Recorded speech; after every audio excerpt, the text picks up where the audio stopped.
Hi, it's Steve Palladino from Palladino Power Project, bringing you another video. This time on the subject of training load analysis. Um, and in particular, what I want to do with this video is just do an overview of the training load dashboard that I use in WKO, the WKO analytic package. So this is a dashboard that I've built using a number of different charts um, that gives me a fairly comprehensive picture of training load. Um, and of course, I've combined this with holistic feedback from athletes to give me a good picture of training load tolerance. But this gives me more a dissection and analysis of the actual training load itself. And so I don't want to go into how to use each chart I and how to do decision making. I have done videos a little bit on that subject, but what I want to do in this video is just go over what is there and what just an overview of each chart. Um, in the description of this video, I will put a link to a Google Docs document on training load, which will have a complete list of resources, and I will add the link to download this particular dashboard if you are a WKO user. Um, so, without much more introduction, let me get into it. So the charts I have, there's 4, 8, 12, 14, 15 different charts here. Some of them are there are some redundancies, but the redundancies are not complete, meaning it gives me a slightly different view of the training load. So the first one is this, and in WKO you can expand a chart by double clicking that top bar there. And so this is the classic, well, not the classic, but this is a performance manager chart. Dr. Coggin developed this. This particular athlete started a marathon build back in this vicinity back in early to mid June. Started a marathon build. This chart basically will report the athlete's chronic training load. That's this blue line. Their acute training load, which is this particular line here. Their chronic intensity load, which is the fine blue dotted line up above. I don't really use that much more. It's I have it there just as a sort of a security blanket. But I use other methods of analyzing the composition of the training load. That's what that was basically there originally for, is to give me insights on the composition. This gives me the load, the chronic training load, acute training load, but I was trying to gain some insight on composition. I've got other charts that help me with that I think are better. So, but going further into this chart, basically what we have down here, the yellow bars are TSB, where positive is above the 0 line over here, and negative is below. So you can follow training stress balance. The blue dots are races. So what I do is on the workout side of WKO, I will put a tag race in the tag section of any race file, and this draws in those tags. Any tag, any file that you've tagged a race, this will draw this in. All right, so that's the PMC, which to me is The big ones I look at here are the what's happening with the chronic training load, and in a taper I will also look at TSB, or training stress balance. I do not look at training stress balance in a build. I look at it in a taper. But chronic training load is the most important thing in this chart. The next chart is the CTL ramp rate, which is a very important chart to me. Basically, this is giving me essentially the week over week progression in CTL growth. So in a build, you're going to see this in a positive. In a taper, you want to see this drop to negative, but you don't want it to be negative for too long of a time. Otherwise, you have a lot of detraining. So I usually recommend in a taper that the CTL ramp rate is only negative for maybe 1 to 5 days. Otherwise, in a build, you want to find the sweet spot for the athlete and try to maintain that during the build. So again, this is the CTL ramp rate, and it reports, as you see up above. You'll see that it is in the upper left. This ramp rate is 2.0 training stress TSS per day, week over week, 2.0 progression. So that's a CTL ramp rate chart, which I use that quite commonly. It's one of my more important charts, both in a build and in a taper. So again, in a build, I want to see this chronic training load growing up. I want to see the ramp rate in a sweet spot.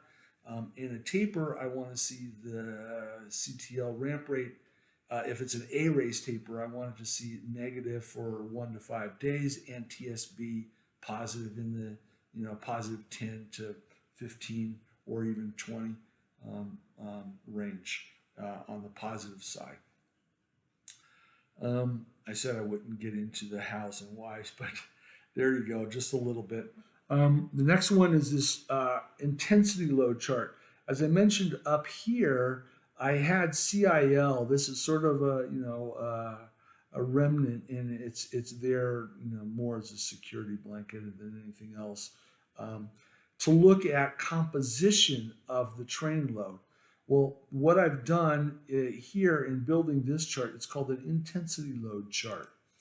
Basically, what I've done is I've taking the duration of time that is, for example, in this one here in the blues are the duration of training time spent greater than 95% of FTP.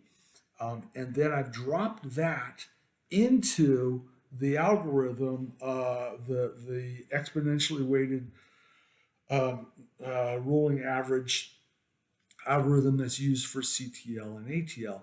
And I've also applied the CTL time constant to this one for chronic intensity load greater than equal to 95%, and then the ATL time constant to this one. And the red is greater than equal 103% of FTP. So that's really getting into the higher intensity interval training. And I like to distinguish that from this. This is solid. 95% of FTP is, for most runners, is getting close to 90% of VO2 max. This one is, depending on how high and how long, can get quite close to VO2 max.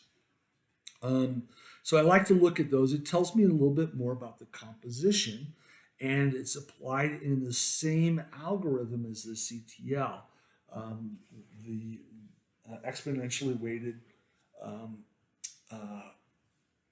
moving average, uh, but in this case, instead of taking training stress score, it's taking duration of training time spent greater than or equal to 95%, or in this case, greater than or equal to 103%. So it gives me an idea of composition. Remember, this athlete started a build, a marathon build, about this time.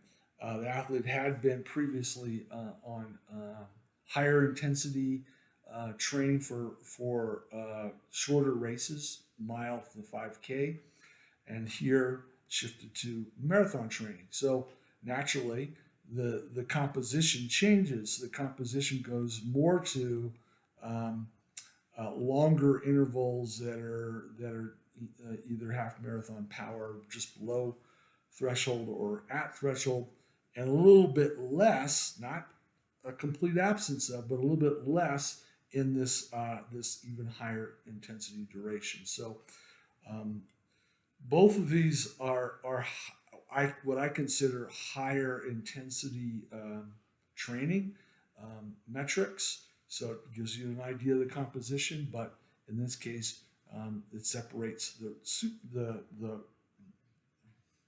more VO2 max oriented from the stuff that's done at around 90% or slightly greater than 90% of VO2 max, but held for a longer duration. So again, you just look at this and you can see it reflects the what we're doing in terms of composition for this athlete. A little bit more time spent, but a little bit lower duration um, uh, for that athlete. So that's the intensity load chart, and that's another important one. That's why I have it up here in the first glance where you can see all four. Um, this one here is the ATL CTL ratio, and this has been talked about a lot in the literature. It's not much different than TSB, but it's another way of looking at it, looking at the ATL to CTL ratio. In the literature, um, the some of the writing has suggested 0.8 as a ratio to be effectively productive in a training, and greater than 1.3 as being a higher risk ATL to CTL ratio. Remember, ATL is the acute short term. It's the seven-day time constant applied to training stress score, and CTL is longer term. So a greater than one ATL CTL means that you're actually building CTL. So 0.8 to be reasonably productive, and greater than 1.3 is getting risky. So that's that. Scrolling down, the next chart here is just another look at the TSS on a given day as a percent of the CTL. All right. So what percent is that day of the current CTL? And you'll see here that easy aerobic recovery runs are generally much less than 100%. In this case, if you just look at it, it's hovering in that 75 to 80% band.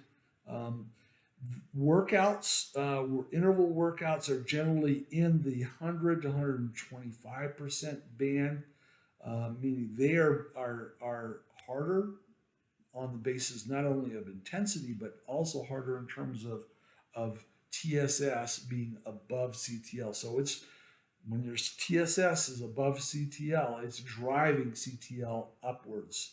And then long runs, and you can see long runs can be 200 plus % of CTL. So this gives you an idea.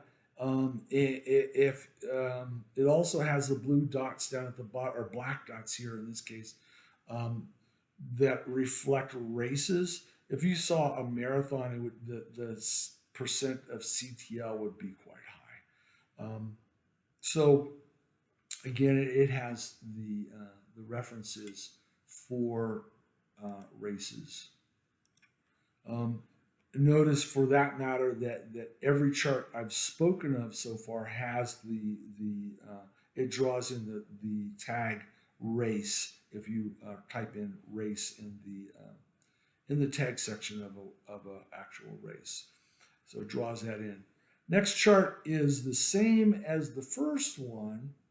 It's a CTL ramp rate, but it's taking it as a percentage of CTL. So it's really looking at the percentage of growth of CTL week over week. So CTL ramp rate converted to percent of CTL. So you can see, if you look in that upper left-hand corner, that the athletes, remember, his raw CTL ramp rate was 2.0 training stress score per day per week, but that represents about 2.5% of his CTL. So it's just looking at things in terms of percentages rather than just the raw score. Scrolling down, here is a chart. It's a table. Basically, it's summarizing the weekly run summary. It gives you the week, what the duration, total duration of running was for that week, the distance run. By the way, if you toggle over to metric reporting instead of English reporting, you can see that it's reported in kilometers, not miles. So it also reports the total TSS for that week, the total kilojoules of work done, and then it breaks down the composition of that total load in terms of the Palladino Power Project zones, the 7 zones. Further, it will report the percent that's done greater than 95% and the percent that's done greater than 100%. So you're getting an idea of composition with this table. Some people like tables, some people like charts. This chart is weekly time in P3 zone. So it's essentially reporting some of the same stuff as in the table, but it's giving you a visual. So in this case, it's giving you the breakdown on all 7 zones, and in this case, this upper row is based on percent, and the bottom row is based on absolute duration. So this is percent, this is duration down below in each of the Palladino Power Project zones. The next set down below is the same presentation, but on a monthly basis. So this is a monthly tabulation of duration, distance, total TSS, total work, and a breakdown by percent in the various zones, and breakdown percent of greater than 95%, greater than 100%. Then, again, in keeping with that same concept, some people like to look at tables, some people like to see visuals. This is the same chart that looks at the composition for each month for every zone, P3 zone, um, both in terms of percent and in terms of duration. This is low duration because it's an incomplete month. This is actually only a couple of weeks into the month. So you can see a progression of total duration. You can see that visually, but you can also see the breakdown of that duration in terms of the various zones. You can hover over here if you want to look at particular zones.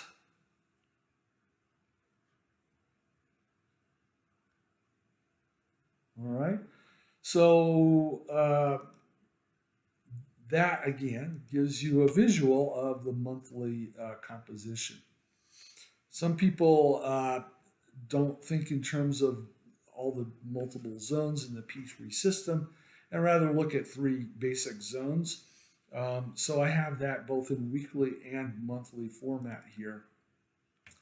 In this case, the lower zone, zone 1, is everything 80% and below. Zone 2 is the sandwich zone, and zone 3 is everything 95% and above. Not 100% and above, but 95% and above. I did that because for most runners, when they're running at 95% of threshold power, they are running near 90% of VO2 max.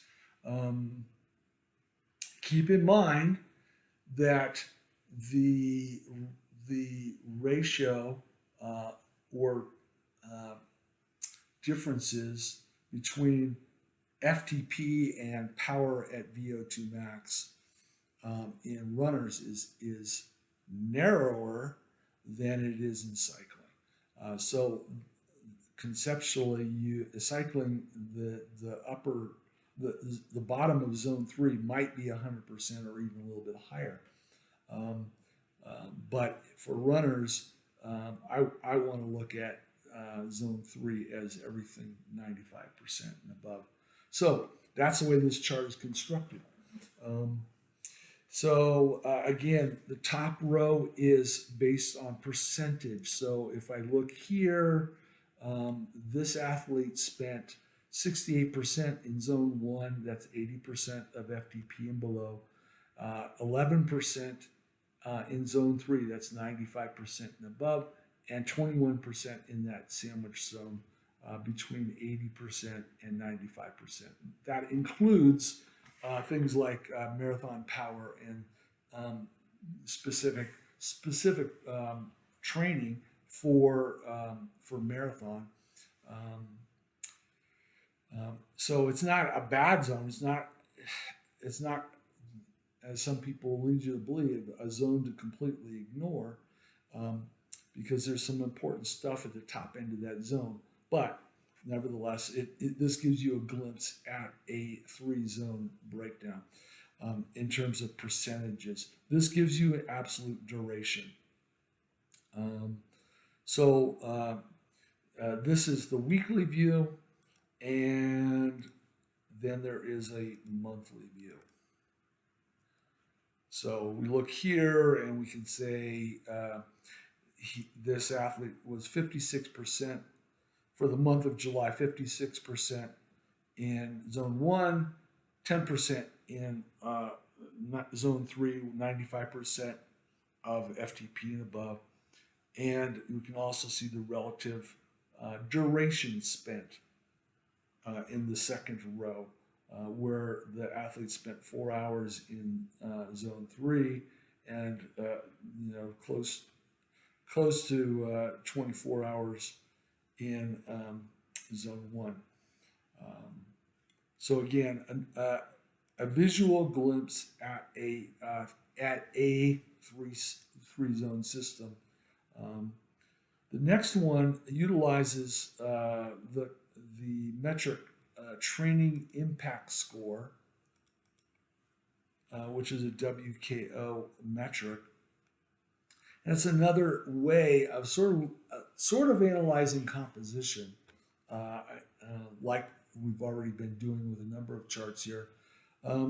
What this does, what I did here is I took training impact score and I folded it into that same rolling, exponentially weighted rolling average algorithm with the CTL time constant,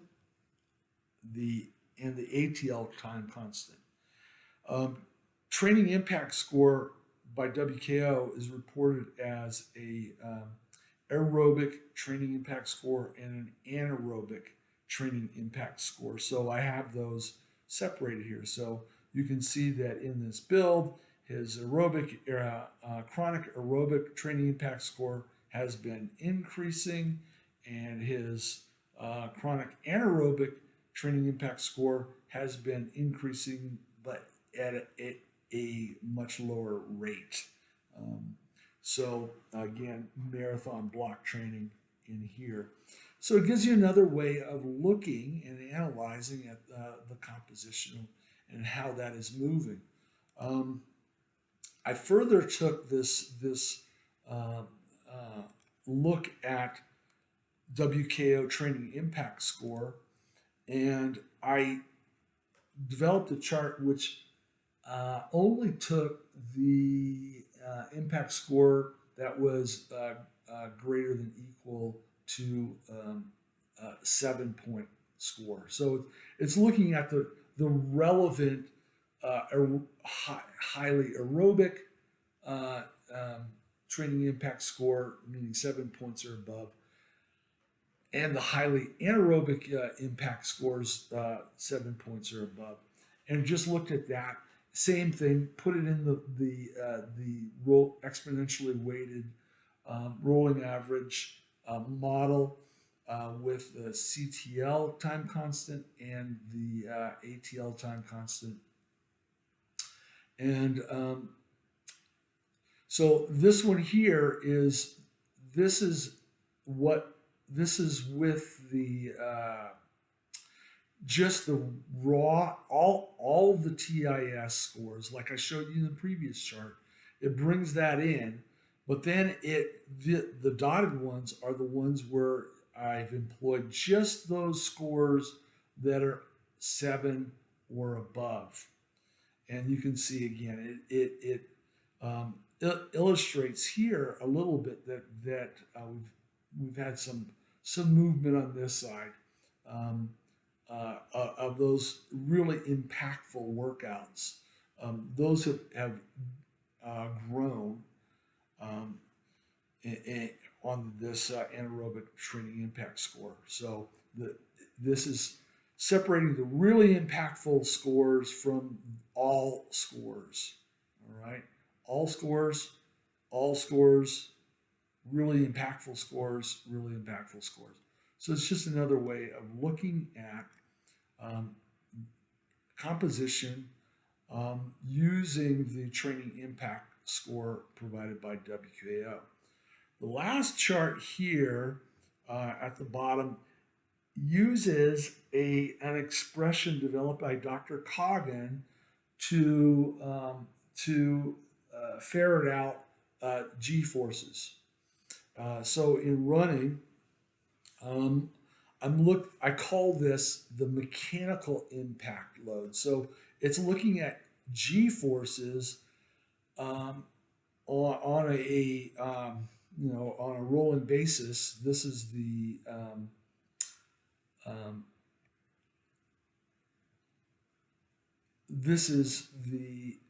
roll put into the same model, exponentially weighted with a CTL time constant, with the ATL time constant, but it's utilizing G-forces as the input.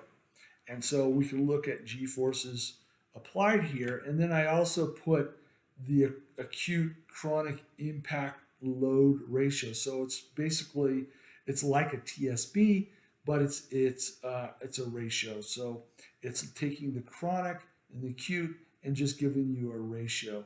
And in this case, we're looking at a ratio that stays close to about 100%. So there you have it. There's the overview of the training load dashboard that I use for analyzing runners that I coach, um, and a little bit less on how you're going to employ it in your particular analysis of either yourself or your athletes, but more so an overview of what each chart contains and sort of what I'm looking for in each chart. Um, Again, in the description of this video, I will put a link to the Google Docs on training load learning resources. And in that document, I will have both a link to this video for future users of that document, but also a link to this chart, this dashboard for WKO users. Thank you for watching, and hope to see you next time. Have a great day. Bye-bye.